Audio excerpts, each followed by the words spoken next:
Eto, ganito, no? Paminsan-minsan, nagpo-post ako sa Blue App, sasabihin sa akin, mahal, money back guarantee ba? How many sessions will it take to have pain-free back pain? Tang ina, money back guarantee daw. Siyempre, sasutin siya nung parang AI nung Blue App, no? Let us know how we can help you. Ito yung sagot niya sa ilalim. You are claiming you are the best. Your price is much higher than others. How many sessions does it take for spondylosis to remove the pain? Do you offer money back guarantee? Okay. Alam nyo, maganda pag ganyan ang attitude ninyo, magpa-surgery na lang kayo. Surgery of the spine is between 500,000 to 2 million lang naman, plus the risk na ma-paralyze ka.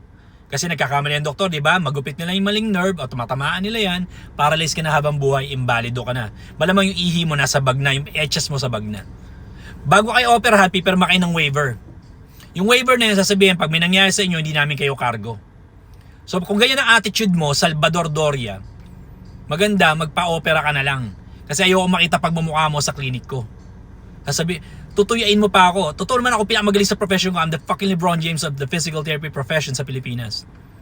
Sasabihin pa sa akin, do you offer money back guarantee? Bakit? Gamit ka ba? Item ka ba? Na nabibili sa mall, money back guarantee? Tarantado ka pala eh. Katawan ng tao, iba-iba. Anong money back guarantee pinag-usapan mo? Kahit nga surgery, kailangan mo pirma ng waiver para pag may nangyari sa'yo, hindi ka nila cargo. Magpa-surgery ka na lang dahil bobo ka. Sa atin ngayon, kung makakita ng mga itong klaseng tao sa klinik, yung tipong maipagsuntukan pa ako para lang maintindihan niya na bobo siya, tang ina talaga, dahil bobong kababayan.